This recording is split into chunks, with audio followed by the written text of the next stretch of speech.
Alright, so this is my third video tonight. It's about what the Second Amendment actually means. Second Amendment is a well-regulated militia being necessary for a free state. The right of the people to keep and bear arms shall not be infringed. I'm not actually looking at it right now, but so a well-armed militia. The first militias were not government armies, were not part of the government. They were armed citizens that banded together when the tyrannical government was knocking at their doorstep. When the British started to impose tyrannical laws and the king became a tyrant, these group of armed citizens with these muskets here banded together and fought against tyranny. So right there it says it's for the people, not for the militaries, not for the law enforcement and the police. It is necessary for a free state. So right there it's saying we have the military, we have the armies, the Army, the Navy, Marine Corps, Air Force, Coast Guard, to actually do the fighting against other countries. And they protect us, but there's also another side to it. What happens when they become tyrannical? What happens when the government becomes tyrannical? When we become not free, when we're enslaved and they're heading it, what do? We need to use this right to keep state free. The right of the people. It says of the people. And it also says it two other times in the Bill of Rights. Of the people. So it's not talking about just a select group of the military, of law enforcement, but for the people. It also says we the people in the First Amendment, and I think it's the Seventh Amendment as well, state that the right to keep and bear arms shall not be infringed.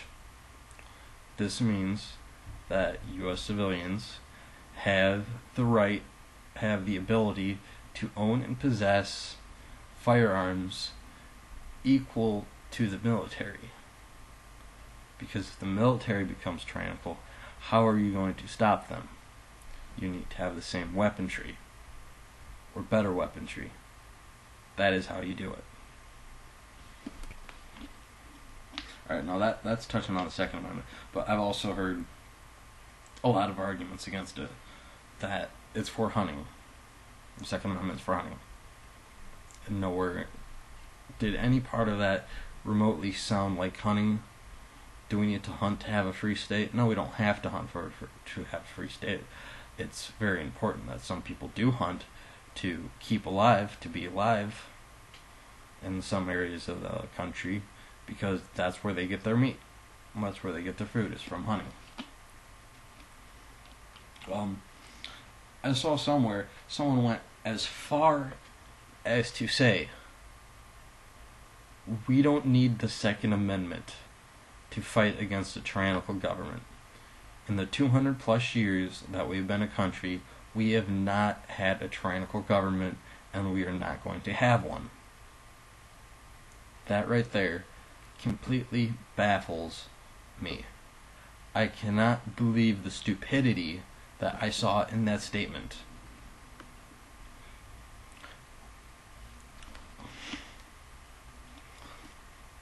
That's just absolutely... I'm speechless when I even think about that.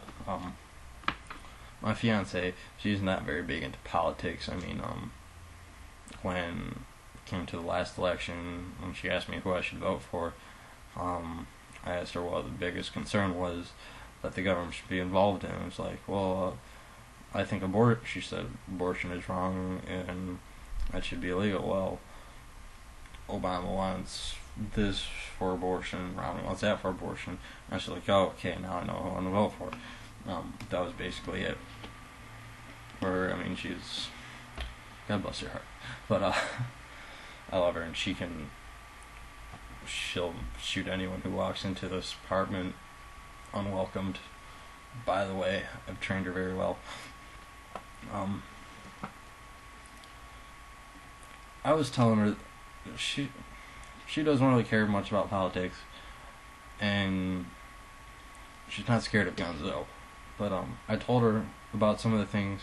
I showed her some of these things, and she doesn't understand the stupidity of people either, and she's not even that big into politics. So, I mean, someone who doesn't really, who doesn't watch the news, who doesn't listen to the news, and actually just getting that, and she's doesn't understand these arguments and sees that they're false. This isn't someone who's hell-bent on this idea like a lot of these people are. The NRA is hell-bent on getting this. Joe Biden and Dianne Feinstein or whatever are hell-bent on getting that. She's looking at it, I think it's a fairly objective point of view. I mean, it's not all objective, but she sees this and finds it absolutely ridiculous, and seeing these arguments and finding them absolutely retarded. No offense to anyone.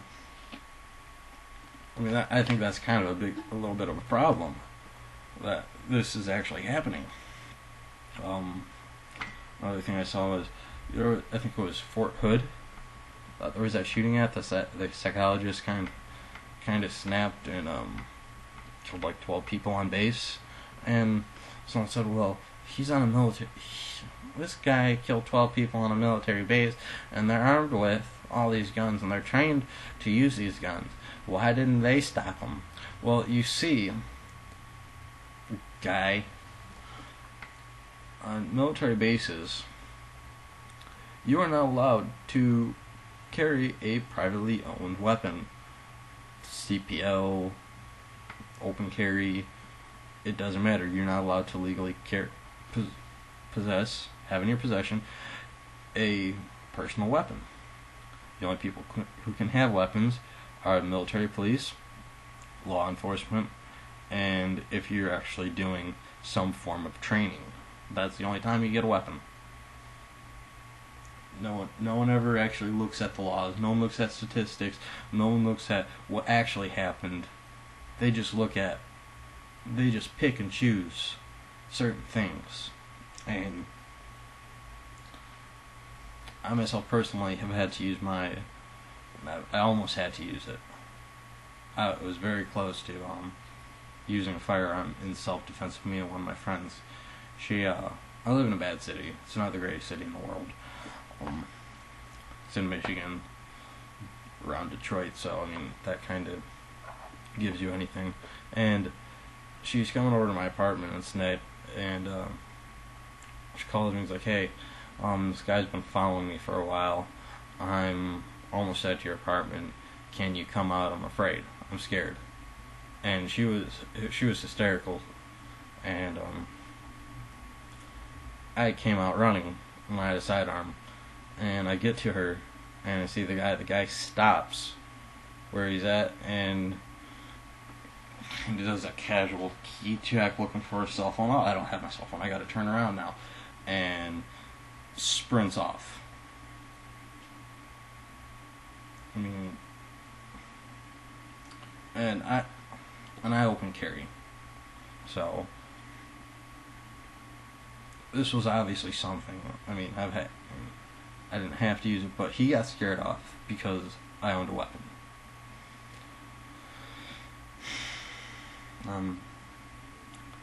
I think that's about it for now. I hope I hit everything.